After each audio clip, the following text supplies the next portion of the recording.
On Monday, I come up with a perfect plan. No one even knew we were friends. On Tuesday, he stole the gun from his dad. On Wednesday, we decided to make our move during the following day pep rally. On Thursday, while the entire school was in the gym, we waited just outside the doors. I was to use the gun on whoever walked out first. Then he would take the gun and go into the gym, blasting.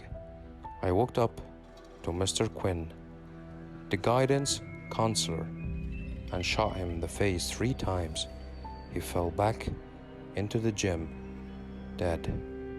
The shots were deafening. We heard screams into the audit room. No one could see us yet. I handed him the gun and whispered, "Your turn." He ran into the gym and started firing. I followed a moment after. He hadn't hit anyone yet. Kids were scrambling and hiding. It was my hand. I ran up behind him and tackled him. We struggled. I wrenched the gun out of his hands and turned it on him and killed him. I closed his mouth forever. On Friday, I was anointed. As a hero. It was indeed the perfect plan.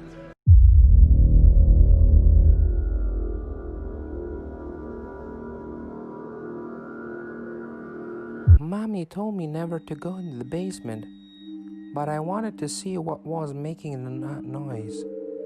It kind of sounded like a puppy, and I wanted to see the puppy. So I opened the basement and tipped out and tiptoed down a bit. I didn't see a puppy, and then Mommy yanked me out of the basement and yelled at me. Mommy had never yelled at me before, and it made me sad and cried. And I cried. Then Mommy told me never to go into the basement again, and she gave me a cookie that made me feel better. So I didn't ask her why the boy in the basement was making noises like a puppy, or why he had no hands or feet.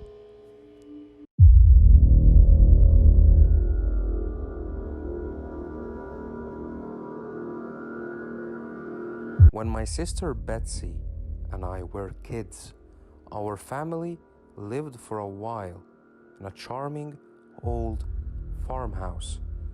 We loved exploring its dusty corners and climbing the apple tree in the backyard.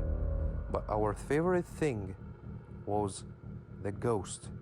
We called her Mother because she seemed so kind and nurturing. Some mornings, Betsy and I would wake up, and on each our nightstands, we'd find a cup that hadn't been there the night before.